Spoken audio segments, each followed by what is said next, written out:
दर्शकों, आप मानेंगे कि जान है तो जहान है। जी हाँ, सभी लोग कहते हैं कि हमारा सबसे बड़ा धन जो है वो हमारा स्वास्थ्य है। और स्वस्थ रहने के लिए लोग बहुत सारे प्रयास करते हैं। और सबसे जो अच्छा प्रयास जो है वो है स्वस्थ रहने के लिए योग, जिसे योगा कहते हैं। और योग जो है ये हमारे शरीर, मन और आत्मा को मिलाता है। और योग करने से हम स्वस्थ रहते हैं और कई बीमारियों से दूर रहते हैं। और जैसा आप जानते हैं, आज 21 जून है और मना रहे हैं अंतर्राष्ट्रीय योग दिवस। और जिस तरह आप जानते हैं, योग दिवस क्यों मनाया जाता है 21 जून को, तो यूँ हुआ कि भारत के प्रधानमंत्री श्री नरेंद्र मोदी जी वे 2014 में एक संगोष्ठी के दौरान, जिसमें कई देशों के प्रतिनिधि भाग लेने के लिए आए थे, तो वहाँ पर उन्होंने ये प्रस्ताव रखा कि योग जो है, योग दिवस 21 जून को मनाया जाए हर साल को। तो ये प्रस्ताव जो है, ये कई लोगों ने, कई देशों के सदस्यों ने इसे सकारात्मक रूप दिया। इसमें कनाडा, अमेरिका और चीन के जो सदस्य लोग आए हुए थे, तो उसे सकारात्मक रूप दिया। तभी से ये प्रस्ताव पारित हुआ कि 21 जून को हम योग दिवस मनाएं।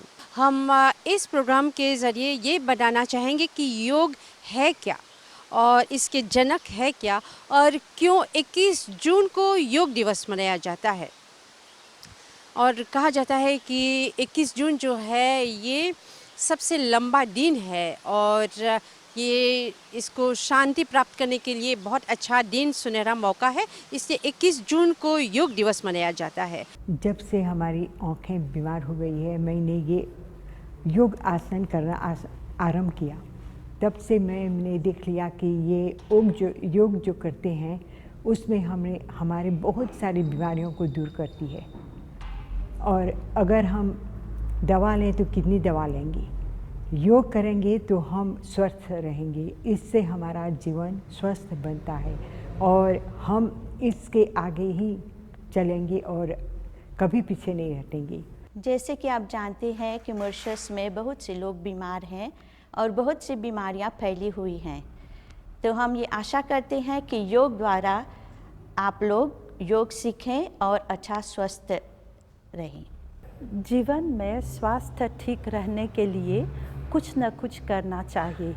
इसीलिए मैं यही कह सकती हूँ कि एक दिन या 10 मिनट एक दिन में या आधे घंटे आप ज़रूर योग अभ्यास करें। इस योग द्वारा आपके स्वास्थ्य ठीक रहेंगे और आप हमेशा हंसमुख रहेंगे। मैं प्रतिदिन योग करता हूँ और मैं सभी लोगों से ये आग्रह करूँ कि आप लोग भी योग करें, इससे लाभ उठाएं। सरकार बहुत बोलबाला करता है इन विषयों पर। आप लोग संतुलित भोजन करें और योग करें और स्वस्थ रहें। डॉक्टर ईश शर्मा जी से पूछेंगे कि योग है क्या, और कौन कौन से बीमारियों के लिए बहुत ही ये फ़ायदेमंद है, तो इस पर आज चर्चा करेंगे। तो चलिए हम आपको मिलवा रहे हैं डॉक्टर ईश शर्मा जी से। डॉक्टर जी, हमारी ओर से नमस्कार, आपका स्वागत करते हैं। डॉक्टर जी, आज का जो विशेष प्रोग्राम है, हम योग दिवस पर बात करेंगे। तो आज चूँकि बहुत लोग योग ही पर चर्चा कर रहे हैं, और 21 जून तुम जानते हैं योग दिवस मनाते हैं, लेकिन थोड़ा सा हमारे दर्शकों को बताएं, ये योग दिवस कैसे शुरू हुआ, और किसके कहने पर ये योग दिवस मनाना आरंभ हुआ। जी, योग का परिपालन तो पूरी दुनिया अनेक वर्षों से करती आ रही है, और योग दिवस की घोषणा से बहुत पहले से हम देखते हैं पूरा पाश्चात्य जगत भी, और एशिया, यूरोप, अमेरिका, सभी कंट्रीज़ में योग को लोग अनुपालित करते थे, इसकी प्रैक्टिस करते थे। और 2014 में फॉर्मली भारत के प्रधानमंत्री द्वारा यूनाइटेड नेशंस को एक सुझाव दिया गया कि क्यों ना एक अंतर्राष्ट्रीय योग दिवस घोषित किया जाए, और इसे रिकॉर्ड मतों के द्वारा 175 कंट्रीज़ ने इसको इमीडिएटली इसको अप्रूव किया और 2015 में पहला योग दिवस 21 जून को मनाया गया। और उसके बाद से आज हम 9th योग दिवस मना रहे हैं और पूरा विश्व बढ़ चढ़कर इसमें पार्टिसिपेट करता है।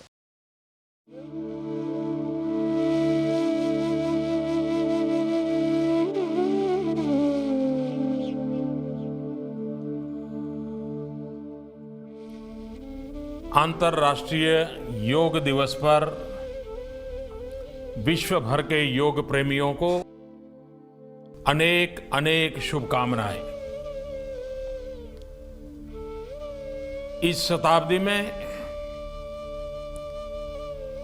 हम अनुभव कर रहे हैं, योग ने पूरे विश्व को जोड़ दिया है।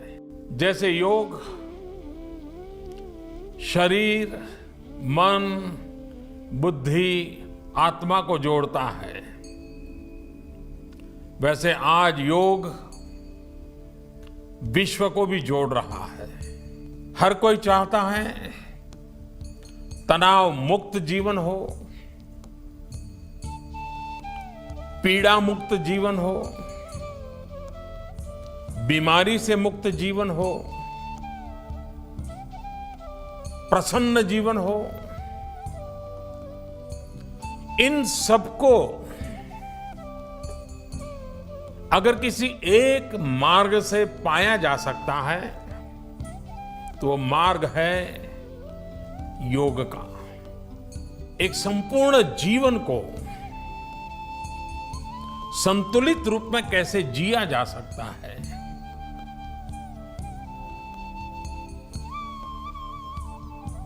तन से, मन से, विचारों से, आचारों से स्वस्थता की अंतर यात्रा कैसे चले, वो अगर अनुभव करना है तो योग के माध्यम से अनुभव हो सकता है। डॉक्टर जी, हम योग के बारे में बहुत चर्चा कर रहे हैं, लेकिन ये हम जानना चाहेंगे कि योग जो है ये कब से प्रचलित हुआ? योग अनादिकाल से प्रचलन में है और ऋग्वेद जो कि विश्व की सबसे पुरानी ज्ञान पुस्तिका मानी जाती है, सबसे पुराना वेद माना जाता है, उसमें भी योग का वर्णन उपलब्ध है।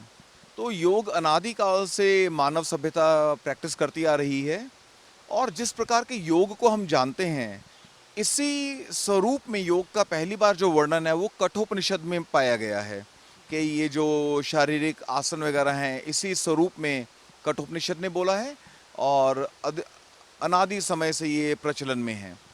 और इसके जो मुख्य प्रणेता रहे हैं जिन्होंने इसे प्रचलन में लाने में बहुत अधिक योगदान दिया, जो इसके आदि गुरु हैं, वो पतंजलि जाने जाते हैं। और पतंजलि को कुछ इतिहासकार ये भी मानते हैं कि वो व्याकरण के भी विद्वान थे और वही पाणिनि के नाम से जाने जाते थे, और वो आयुर्वेद के भी विद्वान थे और वो चरक के नाम से भी जाने जाते थे। तो ऐसा एक श्लोक भी आता है, योगेन चित्तस्य पदेन वाचाम मलम शरीरस्य च वैद्यकेनम। तो यानी कि योग के द्वारा चित्त का मैल दूर करें और ग्रामर के द्वारा आप अपनी भाषा को शुद्ध करें और वैद्यक आयुर्वेद के द्वारा अपने शरीर को शुद्ध करें और स्वस्थ करें। तो इस प्रकार से योग का स्वास्थ्य के साथ में जो संबंध है वो अनादि है और बिल्कुल प्रारंभ से योग और स्वास्थ्य का संबंध चला आ रहा है। अब इसमें एक फ़र्क ये देखा गया कि वेस्टर्न कल्चर ने जब योग को अपनाया, उन्होंने इसके मेडिटेटिव पार्ट पर ध्यान कम दिया, उन्होंने केवल आसनों पर ध्यान दिया। और आज अधिकतर दुनिया जो है केवल कुछ आसनों को ही योग बोलती है। योगा करना मतलब आसन करना, लेकिन वो अष्टांग योग का एक पार्ट है। यम, नियम, आसन, प्राणायाम, तो आसन तो एक पार्ट है 8 में से। जैसे बोलते हैं 8 लिम्स और योग में एक पार्ट है। हाँ जी, तो यम, नियम, आसन, प्राणायाम, प्रत्याहार, धारणा, ध्यान, समाधि, 8 लिम्स में से आसन एक है। लेकिन आजकल वेस्टर्न वर्ल्ड ने आसन को ही संपूर्ण योग मान लिया, जबकि ओरिजिनल भारतीय जो फिलॉसफी थी, जो दर्शन था, योग दर्शन, वो मेडिटेशन पर अधिक ध्यान देता था, इंटरनल प्योरिफिकेशन पर ध्यान देता था, यम नियम पर। वो अष्टांग योग पर पूरा ध्यान देता था। तो इसको हमें और समझने की आवश्यकता है, लेकिन कम से कम आसनों के साथ में अगर सभी लोग प्रारंभ करते हैं तो भी एक अच्छी शुरुआत हो सकती है। डॉक्टर जी, हम जब बात करें हैं योग के बारे में, और हम सब जानते हैं योग जो है इसके जनक जो है पतंजलि मुनि है, तो हमें बताएं डॉक्टर जी, ये कैसे आया, कहाँ से आया है योग? देखिए, योग एक संस्कृत का एक साधारण शब्द है जिसका अर्थ है जोड़ना। तो जब आप माइंड, बॉडी, स्पिरिट और सोल को जोड़ते हैं, एक माइंडफुल लिविंग करते हैं, तो इसके लिए हम योग शब्द का प्रयोग करते हैं। एक और विशेष अर्थ में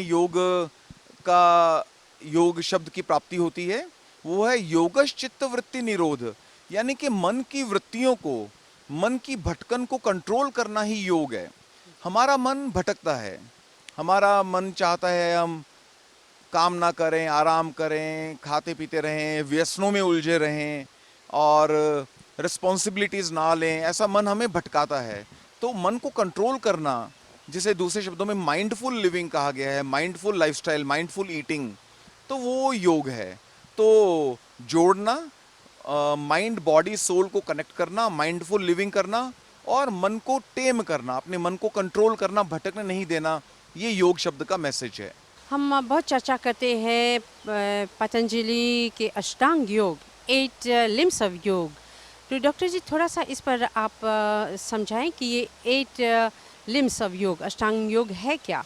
अष्टांग योग संपूर्ण योग को दर्शाता है और अष्टांग योग की प्रैक्टिस अगर विश्व करने लग जाए तो विश्व की अनेक नहीं, सभी प्रॉब्लम्स दूर हो जाएंगी। वॉर नहीं होगा, अधिक फ्रेटर्निटी होगी, आपस में लोगों में स्नेह रहेगा और the world will be a better place to live. Ashtanga yoga में सबसे पहले योग बोलता है यम। यम आपकी सोशल रिस्पॉन्सिबिलिटी है कि आप बाकी लोगों के साथ कैसा बिहेव करते हैं। तो यम, अगर योग के पहले अष्टांग योग का पहला लिंब, अगर यम को सभी लोग अच्छे से पालन कर लें तो हम सभी लोग एक दूसरे की तरफ ज़्यादा रिस्पॉन्सिबल रहेंगे और अनेक प्रकार की जो ये कॉन्फ्लिक्ट्स हैं, वॉर हैं, जो कॉन्फ्रंटेशंस हैं, वो परिवार में, समाज में, दुनिया में, देशों में ख़त्म हो जाएंगे। यम के बाद में आता है नियम। नियम मीन आपका सेल्फ डिसिप्लिन, आप खुद को कैसे डिसिप्लिन करते हैं और अपनी लाइफ को कैसे रेगुलेट करते हैं। यम, नियम, आसन। आसन में जो दुनिया आज योग को जो योगा करके जानती है, योगा मतलब योगासन, उसमें फिजिकल पोस्चर्स आते हैं और आसनों के बाद में होता है प्राणायाम, breath regulation, that is called pranayama. यम, नियम, आसन, प्राणायामा। प्राणायाम के बाद में आता है प्रत्याहार। प्रत्याहार है इज नॉन फीडिंग, आपको अपने माइंड को एक्सेसिव फीड नहीं करना, you have to control your mind. तो आपका मन कभी कभी भटकता है, कुछ कुछ करने को आपको उत्साहित करता है, तो मन को कंट्रोल करना है, माइंडफुल लिविंग करनी चाहिए आपको, क्या सही है क्या गलत है, तो दैट इज़ कॉल्ड प्रत्याहार। फिर आती है धारणा। धारणा का मतलब है एक फोकस, आपका एक जो भी काम करें उस पर फोकस करें। ध्यान, ध्यान इज़ मेडिटेशन। मेडिटेशन में आपको जाना है, इसके अनेक स्वरूप हैं, one size will not fit all. आप कैसे मेडिटेशन करते हैं, किसी मंत्र के साथ में करते हैं, गुरु के साथ करते हैं, अपने किसी इष्ट देवता के स्मरण से करते हैं, वो सभी का अपना अपना प्रकार है। हाँ, मन को एकाग्र करना। मन को एकाग्र करना, मन की एकाग्रता शुरू हो जाती है धारणा से। धारणा, फिर ध्यान उसका उच्चतम स्वरूप है। और समाधि एक वो डिवाइन ब्लिस है जिसे किसी के भी द्वारा एक्सप्लेन करना संभव नहीं है। जब आप दुनिया से डिटैच हो जाते हैं और आप एक सुपर ब्लिस की तरफ मूव करते हैं, उसे समाधि कहा जाता है। तो ये अष्टांग योग है। जी, प्रायः हम बात करते हैं कि अब जब आप योग करते हैं, योगासन करते हैं, तो आपका शरीर स्वस्थ रहता है। तो डॉक्टर जी, हम ये जानना चाहेंगे कि प्रायः योग करने से सभी बीमारियां दूर कर सकते हैं या कुछ बीमारियां, थोड़ा सा इस पर आप विचार दीजिए। योग का जो मेडिकल बेनिफिट है वो साइंटिफिकली प्रूवन है। अनेक प्रकार की शारीरिक और मानसिक बीमारियों में, उनकी रोकथाम में और उनके ट्रीटमेंट में योग बहुत ही प्रभावी साबित हुआ है। और अनेक साइंटिस्ट ये मानते हैं कि अधिकतर बीमारियों का जो ओरिजिन है वो साइकोसोमेटिक होता है। माइंड से बीमारी स्टार्ट होती है, बाद में शरीर पर आकर परिलक्षित होती है। तो योग से बढ़कर माइंड को रेगुलेट और कंट्रोल करने का हमारे पास में कोई और टूल नहीं है। तो योग के द्वारा आप प्रत्यक्ष तौर पर, आप चाहे शारीरिक बीमारियां ले लें, जितने एनसीडीज हैं आप ले लें, आपकी लंग कैपेसिटी है, जैसे हमने कोविड में देखा, डायबिटीज़ है, ओबेसिटी है, हाइपरटेंशन, कोलेस्टेरॉल, हार्ट डिजीजेज, कोई सी भी शारीरिक बीमारियां ले लें, आर्थराइटिस, इन सब में आपका एक टेलर्ड योग आपके लिए डिवाइस किया जा सकता है। आप वो आसनों का अभ्यास कर सकते हैं, प्राणायाम के द्वारा लंग कैपेसिटी बढ़ा सकते हैं, और मानसिक रोगों में मेडिटेशन के द्वारा और आसनों के द्वारा आप मानसिक शांति प्राप्त कर सकते हैं, अच्छा कंसंट्रेशन अचीव कर सकते हैं, और आप अपने डे टू डे लाइफ में अच्छा परफॉर्म कर सकते हैं।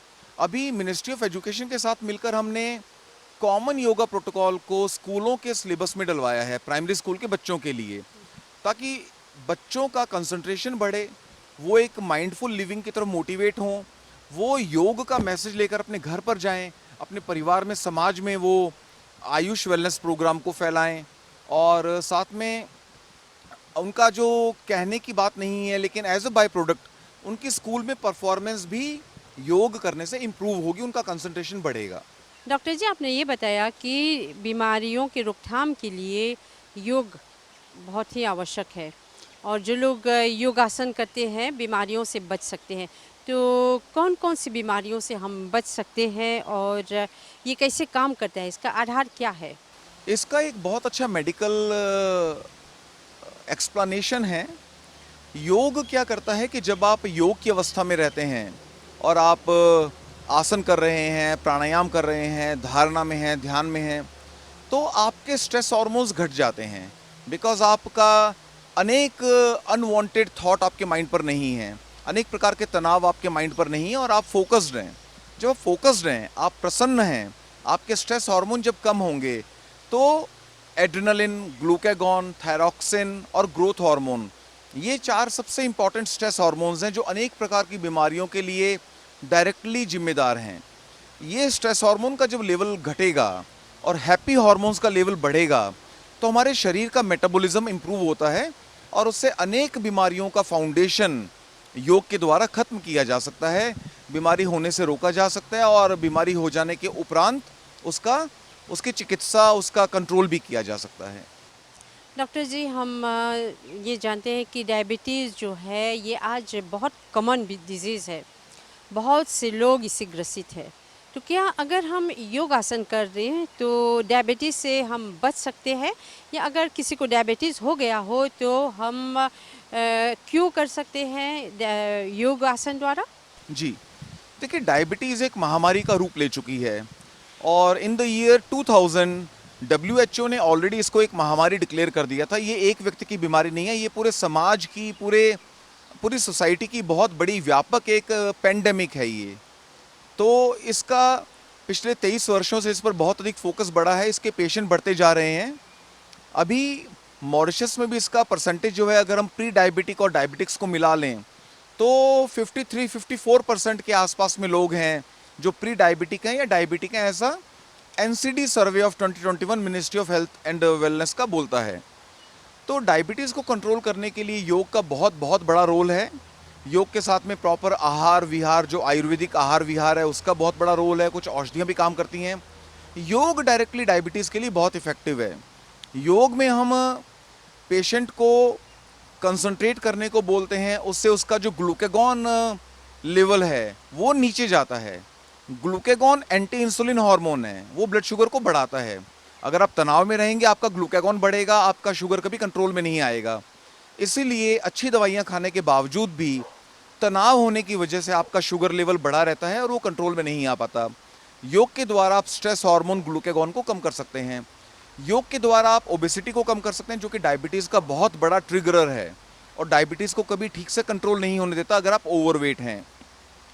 कुछ आसन भी हैं जो कि डायरेक्टली बॉडी की स्ट्रेचिंग में हेल्प करते हैं, बॉडी के अलग अलग मसल कंपार्टमेंट को मूव करते हैं। मैं कुछ आसनों का नाम लेना चाहूँगा, आपको भी करके भी दिखाएंगे हम। तो ये हम सूक्ष्म व्यायाम, सूक्ष्म आसन दिखा रहे हैं, वार्म अप एक्सरसाइजेस। बिना वार्म अप के कोई भी आपको आसन प्रारंभ नहीं करना है, उससे आपको मसल इंजरी होने का डर रहता है।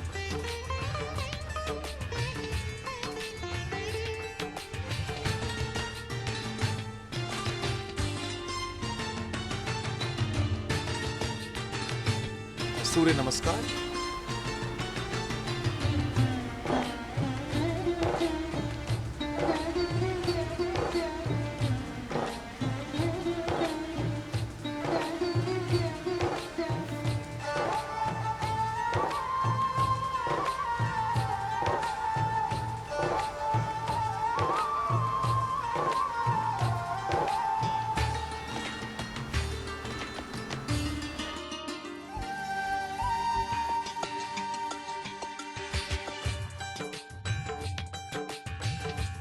हलासन,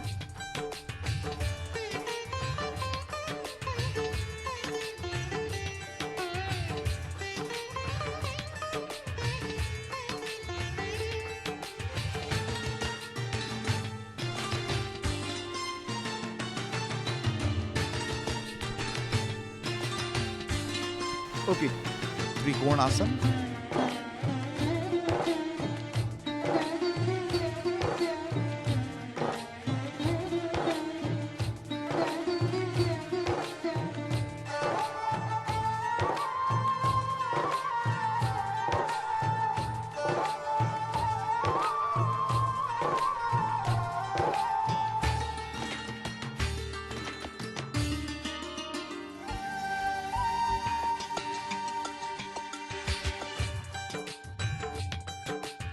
मंडूकासन,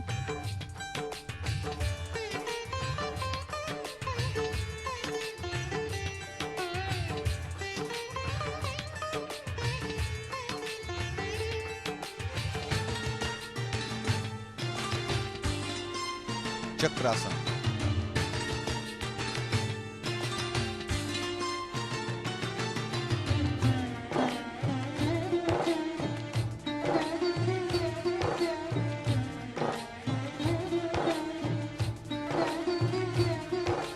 तो अनेक आसन हैं जो कि डायबिटीज़ में बहुत इफ़ेक्टिव पाए गए हैं। बहुत सारे क्लिनिकल रिसर्चेज में इनका प्रभाव प्रत्यक्ष तौर पर पाया गया है।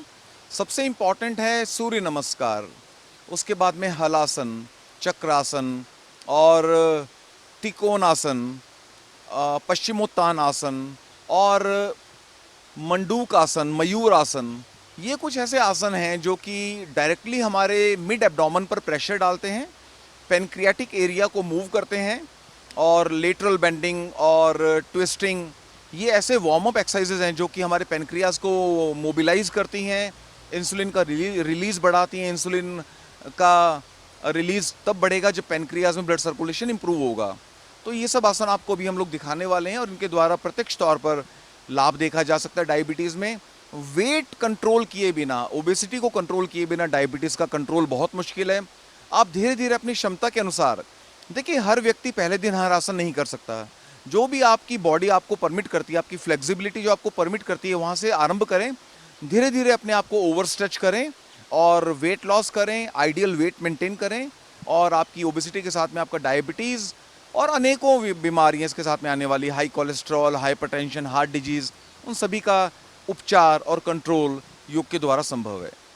डॉक्टर जी बहुत धन्यवाद आपको देते हैं। क्या आपने काफ़ी जानकारी दी योग के बारे में, योग दिवस के बारे में, और पूरी आशा है हमारे दर्शक जो है इसे बहुत लाभ उठाएंगे इस प्रोग्राम से।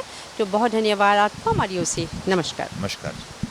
तो दर्शकों, यदि आप स्वस्थ रहना चाहते हो, लंबी आयु प्राप्त करना चाहते हो, तो आप योग कीजिए, क्योंकि योग से हम अपने शरीर को स्वस्थ और सुदृढ़ रख सकते हैं और कई बीमारियों से दूर रह सकते हैं। तो आशा करते हैं आपको बहुत सारी जानकारियाँ मिली कि योग क्या है, कैसे क्या करना चाहिए, और थोड़ा सा इसकी हिस्ट्री के बारे में आपको जानकारी मिली। तो आपके ध्यान के लिए बहुत बहुत धन्यवाद, और साथ में डॉक्टर ईश शर्मा जी को बहुत धन्यवाद देते हैं, और हमारे योग थेरापिस्ट माही बमा जी को बहुत धन्यवाद देते हैं। तो एक और प्रोग्राम लेकर फिर मिलेंगे। हमारी ओर से आप सबों को नमस्ते।